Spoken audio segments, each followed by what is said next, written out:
Olá, criptomaníacos! Todos os anos saem matérias em diversos portais de notícia falando que a maior parte dos bitcoins está concentrada em poucas pessoas. Então, normalmente é alguma coisa do tipo 97% de todos os bitcoins estão em somente 4% das carteiras. Será então que o Bitcoin nos levará a uma desigualdade ainda superior à que a gente tem hoje em dia? Vamos descobrir logo após a vinheta.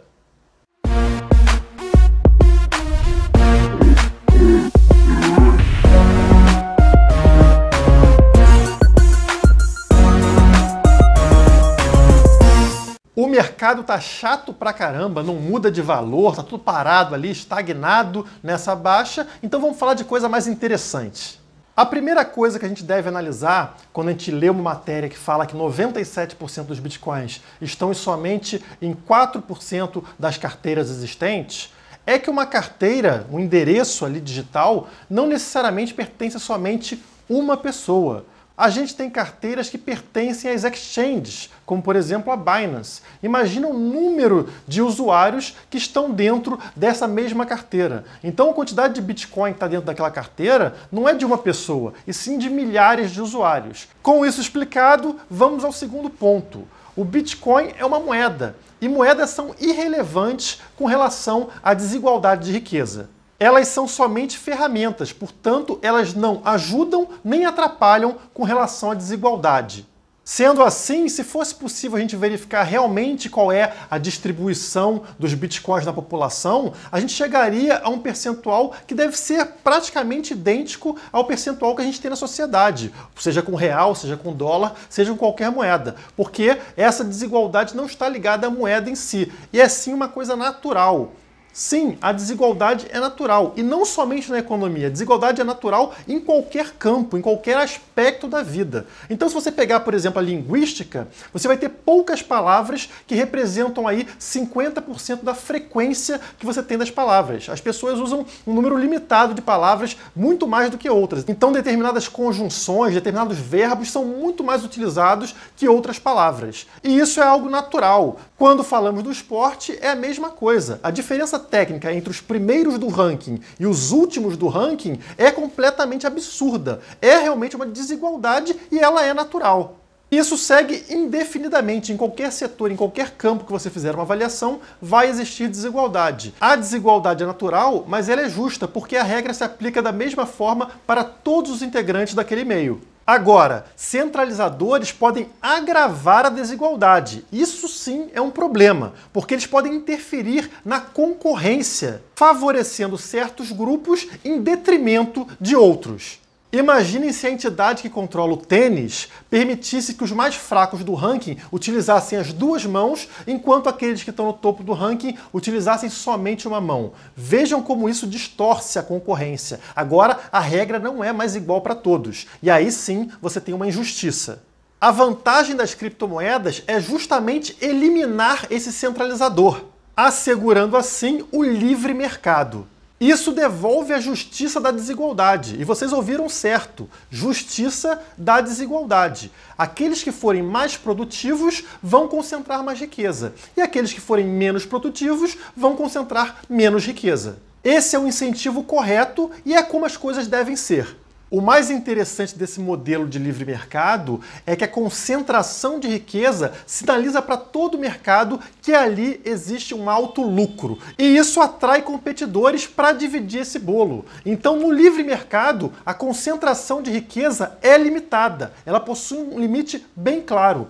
Eu vou explicar isso para vocês. Imagine que você mora num bairro onde só existe uma padaria. E você tem o seu emprego lá e tudo bem, recebe o seu dinheiro e todo mundo compra só nessa padaria. E essa padaria começa a ter muito cliente, receber muito dinheiro, o dono começa a concentrar renda ali e aí começa a ampliar a padaria dele, contratar mais funcionários, comprar carro, comprar casa e todo mundo começa a perceber que ele está tendo muito lucro com a padaria. O que você ou algum dos seus vizinhos vai acabar fazendo? Vai abrir uma padaria, porque vocês sabem que aquilo tem muito lucro, dá muito dinheiro. E o que acontece é que quando ele começou a concentrar riqueza, isso chamou a atenção de outras pessoas e no livre mercado nada impediu que que outros concorrentes aparecessem para dividir esse bolo com ele. Então a concentração de renda dele foi limitada, não foi sem nenhum limite, ele foi crescendo eternamente. Na hora que isso ficou óbvio para todo mundo que ele estava ganhando muito dinheiro, concorrentes surgiram e o bolo foi dividido. Mas e se existisse uma lei que proibisse a abertura de outra padaria naquele bairro? O que aconteceria? Justamente, aí não teria limite. Esse padeiro aí, esse dono de padaria, poderia continuar crescendo, né, gerando e acumulando riqueza sem limite e sem que surgisse nenhum concorrente, porque as pessoas estão proibidas de concorrer com ele. A isso nós chamamos de monopólio, e é exatamente o que os governos centrais fazem. Eles detêm ali o poder de definir, com base em regulamentação, quem pode participar de cada setor. Então, por exemplo, Correios, Petrobras são monopólios do governo. Ele estabelece, no caso ali, que essa empresa é a única que pode fazer parte daquele setor e, portanto, ela não tem limite de acumulação de riqueza. E a acumulação de riqueza sem limite gera desigualdade. Então é justamente essa entidade central que piora a situação da desigualdade. Como eu falei, a desigualdade é algo natural, mas ela pode ser piorada se você colocar um intermediário, colocar uma autoridade central que mexe em tudo, intervindo no mercado. Ah, Guilherme, mas privatização também gera desigualdade. Tanto que a gente tem vários empresários aí bilionários com muito capital concentrado e nada acontece com eles. Claro, porque privatização não é livre mercado. Privatização é o governo estabelecendo regras de quem pode participar daquele setor. Então, não é livre mercado. As regras continuam na mão de uma entidade central, na mão do governo, e ela define quais são empresas que vão fazer parte disso. Então, no caso da padaria ali, seria como se o governo falasse: ah, não será somente uma padaria aqui nesse bairro, serão 5 padarias e mais nada. Para entrar ali, você precisa de aprovação do governo. O que aconteceria? Bom, você teria uma situação melhor do que uma padaria só, porque agora são 5 dividindo o bolo, mas você continua com concentração de renda nas mãos de somente 5 pessoas. Então, o problema não foi resolvido, porque se essas 5 pessoas se unirem e começarem a elevar o preço ali dos pães, não tem nada que você possa fazer. Eles vão estar com um lucro cada vez maior e isso não vai estar gerando oportunidade de entrar novos concorrentes, já que o governo vai estar proibindo a entrada da competição. É o que a gente vê aqui no Brasil, por exemplo, com a telefonia, que a gente tem ali 4, 5, 6 concorrentes, né? É a Oi, é a Claro, é a TIM, é a Vivo e mais uma e acabou. E também acontece na aviação, quando a gente tem poucas empresas aí disputando o mercado, né? Com proibição de algumas empresas de fora de fazer parte do mercado, e acontece com basicamente todos os setores da economia, porque é o governo que regula quem faz parte do jogo, quem não faz parte do jogo. E aí, se as empresas quiserem subir o preço ou piorar a qualidade, não vai acontecer nada, porque não pode ter competição, não podem ter novos concorrentes entrando, então elas têm essa liberdade de concentração de renda, independente da qualidade e da margem de lucro que eles estão tendo. Resumindo, privatização com regulamentação significa que esse grupinho vai continuar sendo protegido da concorrência. O governo protege esse grupo da concorrência. Então eles não têm limite de acumulação de riqueza. Eles podem, inclusive, subir o preço, ficar com margem de lucro muito alta, que isso não vai atrair concorrentes, já que a concorrência é proibida.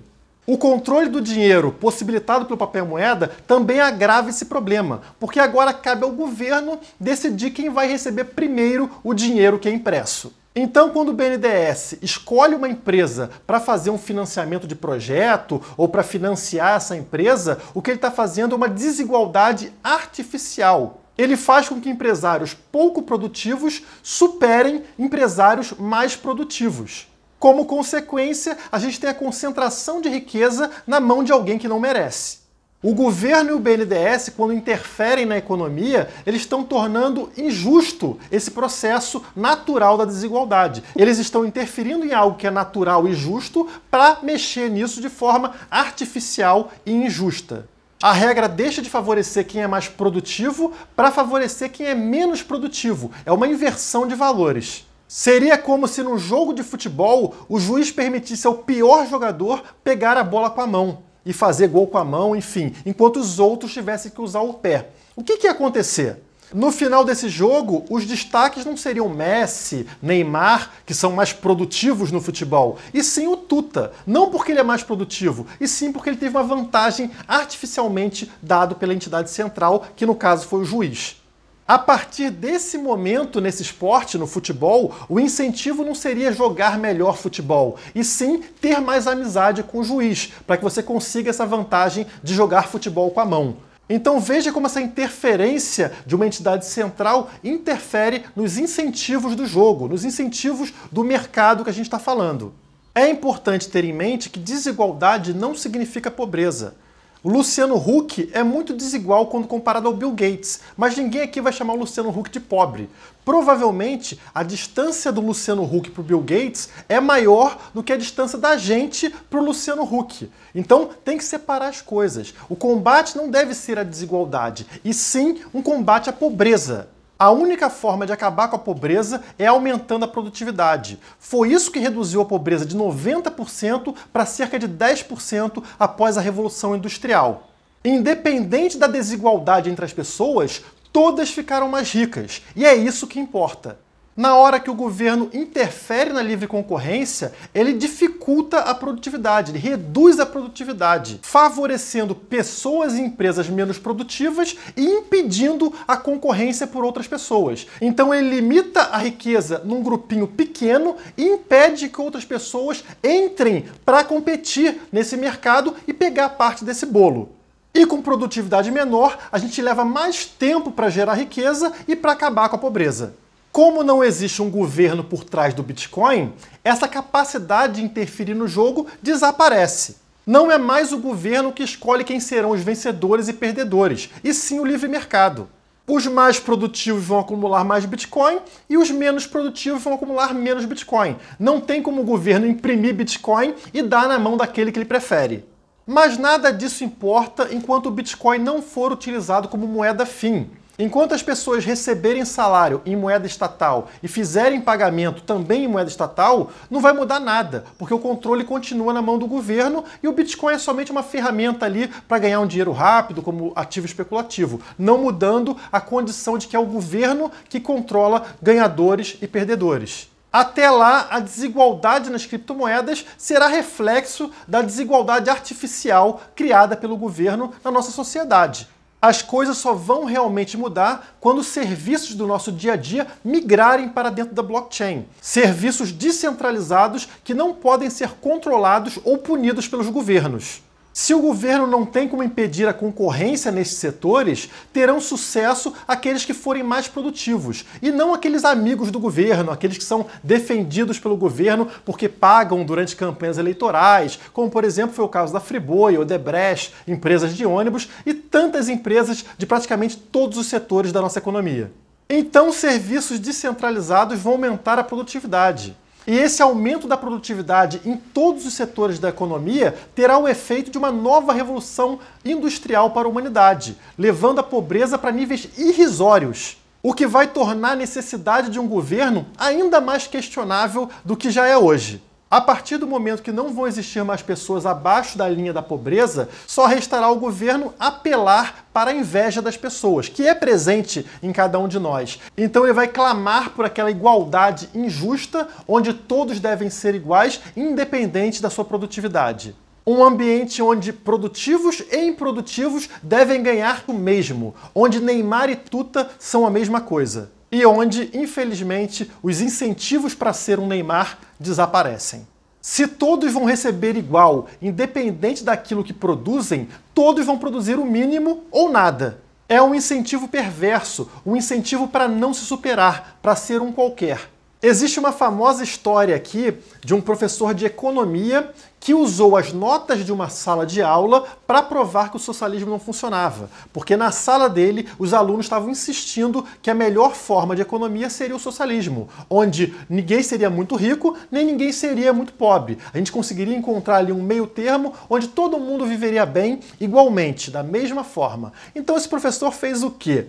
Ele falou, vamos usar a nota da turma para comprovar se o que vocês estão falando faz sentido. Então a gente vai colocar uma prova aqui, todo mundo vai fazer, e a turma inteira vai ficar com a média das notas da turma. Teoricamente, ninguém ficaria com a nota 10, mas também ninguém seria reprovado. Todo mundo ficaria ali numa nota intermediária, como funcionaria no socialismo, e todo mundo passaria de ano feliz e contente. Na primeira prova, todas as notas foram somadas, foram divididas e a média ficou 7, ou seja, todos os alunos receberam nota 7. Aqueles que tinham estudado muito para a prova e tinham tirado efetivamente uma nota acima de 7, ficaram muito irritados, obviamente. E aqueles que não tinham estudado nada ou muito pouco, ficaram super felizes em receber nota 7. Após essa primeira prova, aqueles alunos que já tinham estudado muito pouco resolveram estudar ainda menos, porque o fato deles terem estudado pouco na primeira prova não interferiu na nota deles. Eles tiveram uma nota boa, independente de não terem estudado.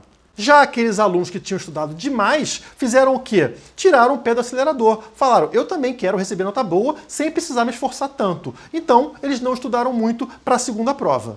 Resultado, a média dessa segunda prova foi 4. Nota 4 para todo mundo na turma. Aí, todo mundo ficou insatisfeito, todo mundo ficou puto e um reclamava com o outro. Um grupo apontava o dedo para o outro falando que a culpa da nota baixa era do outro. Aqueles que já não estudavam muito falavam que a culpa era dos que estudavam porque eles deixaram de estudar. E aqueles que estudavam muito apontavam para quem não estudava e falavam que eles eram acomodados e por isso que a nota ficou baixa.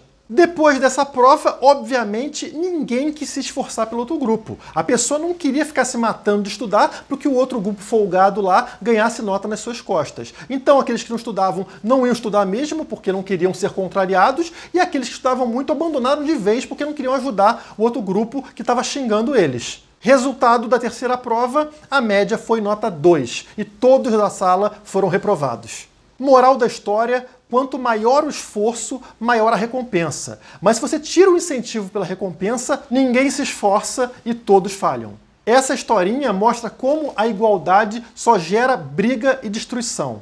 Eu não sei se vocês perceberam, mas essa história lembra muito o mundo que a gente vive atualmente, onde grupos ficam brigando devido à busca pela igualdade. Então aqui no Brasil, a gente tem essa rixa eterna entre direita e esquerda, porque um grupo aponta o dedo para o outro, falando que a culpa pelos problemas do Brasil é do outro grupo. Então a esquerda fala que a culpa é da direita e a direita fala que a culpa é da esquerda. Lá nos Estados Unidos não é diferente. Você tem os democratas e os republicanos e um grupo apontando o dedo para o outro, falando que o problema da desigualdade e outros problemas sociais é do outro grupo e não de si mesmo. Essas pessoas são como aqueles alunos lá. E o governo faz o papel do professor, definindo que todos vão ser iguais, independente do esforço. Ele quer fazer um sistema de igualdade, de igualdade social, onde um vai bancar o outro, e isso gera o problema que a gente viu na historinha. Se todos vão receber a mesma nota na sociedade, independente do esforço, ninguém vai se esforçar e a nota geral vai ser muito baixa. Como eu mencionei nesse vídeo, a solução para o problema é retirar o intermediário, permitindo novamente uma desigualdade justa. Como se cada pessoa recebesse a nota que merece pelo seu esforço. Aqueles que se esforçam mais têm que receber uma nota melhor quando comparados com aqueles que se esforçam menos. Ninguém é responsável pelas escolhas dos outros. E independente de ser muito triste a gente ver aí alguém tirando nota 0 ou nota 1, mais triste ainda seria retirar nota daquele que se matou de estudar, punindo o esforço e recompensando assim a mediocridade. As tecnologias descentralizadas vão resolver esse problema, retirando intermediários até o ponto de governos se tornarem desnecessários. E nesse ponto, as coisas vão voltar a ser justas. Desiguais, mas justas. E será o aumento de produtividade que resolverá o problema da pobreza. Não esqueçam de entrar na descrição desse vídeo para ter acesso aí aos patrocinadores do Criptomaníacos. Então você tem acesso a exchanges, a pagamentos com criptomoedas, a tantos serviços aí que te ajudam nesse mercado, tá? Então acessem ali, você vai ter o link para cada patrocinador e também o link para o meu site, para o site da Criptomaníacos, que é criptomaníacos.io, onde eu ofereço diversos serviços para vocês num custo muito reduzido. A gente está na fase agora de pré-cadastro, onde você tem desconto. Muito obrigado a todos que acompanharam até aqui e até a próxima. Se inscreva no canal, deixe o seu like e entre nas redes sociais do Criptomaníacos.